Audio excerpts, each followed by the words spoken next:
ವೀಕ್ಷಕರೇ, ಹೊಸ ಶಬ್ದಕ್ಕೆ ಸ್ವಾಗತ. ನಾನು ವರಫವಂಚಿ.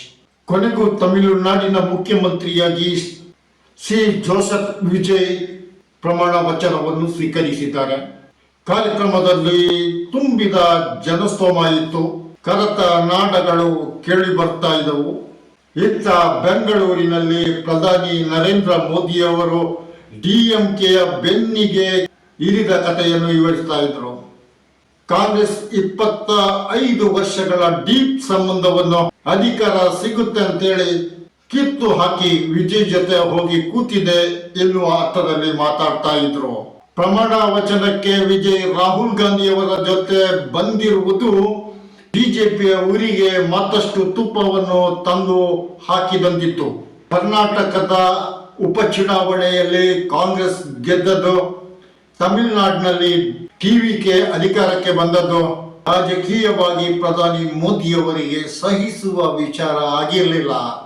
ಕಾಂಗ್ರೆಸ್ಸಿನ ಸಂಪೂರ್ಣ ನಿರ್ನಾಮಕ್ಕೆ ಹೊರಟಿದ್ದ ಬಿಜೆಪಿ ಈಗ 5 ರಾಜ್ಯಗಳಲ್ಲಿ ಕಾಂಗ್ರೆಸ್ನ ಸರ್ಕಾರವನ್ನು ನೋಡಬೇಕಾಗಿದೆ.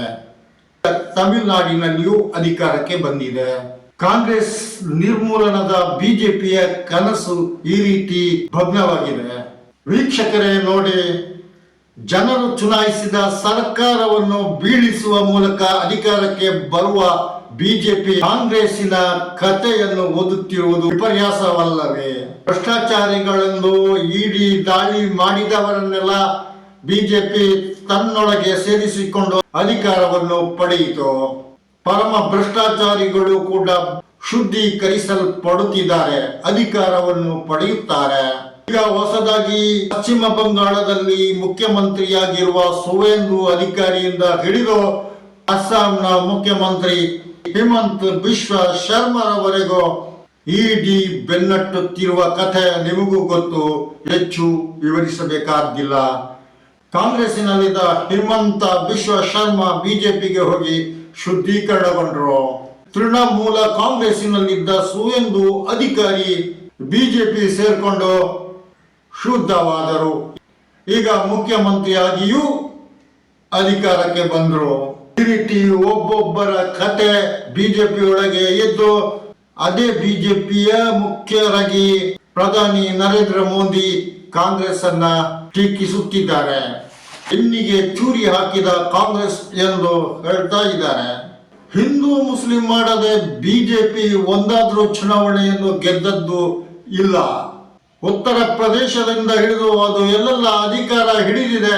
ಮುಸ್ಲಿಮರನ್ನು ಬೈದು ಹಿಂದೂ ಓಟುಗಳನ್ನು ಧ್ರುವೀಕರಿಸಿ ಅಧಿಕಾರಕ್ಕೆ ಬಂದದ್ದು. ಜೊತೆಗೆ ಇವಿಎಂ ಟೆಂಪರಿಂಗ್ ಆರೋಪವನ್ನು ಕೂಡ ಅದು ಎದುರಿಸ್ತಾ ಇದೆ. ಇಂಥ ಬಿಜೆಪಿ ದಕ್ಷಿಣ ಭಾರತದಲ್ಲಿ, ಅದರಲ್ಲೂ ಈಗ ಕೇರಳ ಮತ್ತು ತಮಿಳುನಾಡುಗಳಲ್ಲಿ ಮತದಾರರನ್ನು ಹಿಂದೂ ಮುಸ್ಲಿಂ ಆಗಿ ವಿಭಜಿಸಲು ವಿಫಲವಾಗಿದೆ.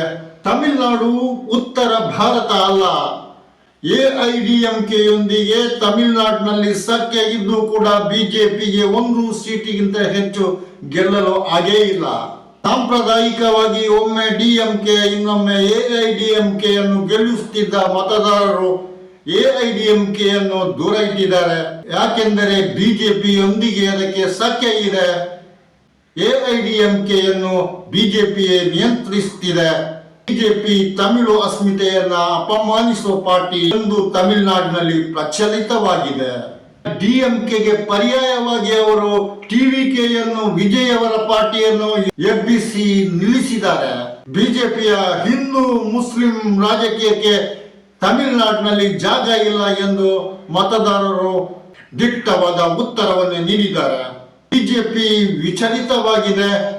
ದಕ್ಷಿಣ ಭಾರತದಲ್ಲಿ ಗಟ್ಟಿಯಾಗಿ ನೆಲೆಯೂರಬೇಕು. ಇಲ್ಲಿನ ವಿವಿಧ ಸಂಸ್ಕೃತಿಗಳ, ವಿವಿಧ ಭಾಷೆಗಳ, ವಿವಿಧ ಜನ ವಿಭಾಗಗಳ ಐಡೆಂಟಿಟಿಯನ್ನೇ ಇಲ್ಲದಾಗಿಸಿ ಹಿಂದಿ ಹೇರಿಕೆಯ ಮೂಲಕ ಏಕೀಕರಿಸುವ ಪ್ರಯತ್ನಕ್ಕೆ ತಮಿಳ ಜನರು ಮನೆ ಹಾಕಲಿಲ್ಲ. ಹೀಗಾಗಿ ಬಿಜೆಪಿ ಮತ್ತಷ್ಟು ನಿರಾಶವಾಗಬೇಕಾಗಿದೆ. ವೀಕ್ಷಕರೇ, ನಿಮ್ಮ ಅಭಿಪ್ರಾಯ ಏನು? ಇನ್ನೊಂದು ಕಾರ್ಯಕ್ರಮದೊಂದಿಗೆ ಇನ್ನೊಮ್ಮೆ ನಿಮ್ಮ ಮುಂದೆ ಬರುತ್ತೇನೆ. ನಾನು ವರಫವಂಚಿ. ಸಬ್ಸ್ಕ್ರೈಬ್ ಆಗಿ, ಶೇರ್ ಮಾಡಿ, ಕಮೆಂಟ್ ಮಾಡಿ. ಜೈ ಹಿಂದ್.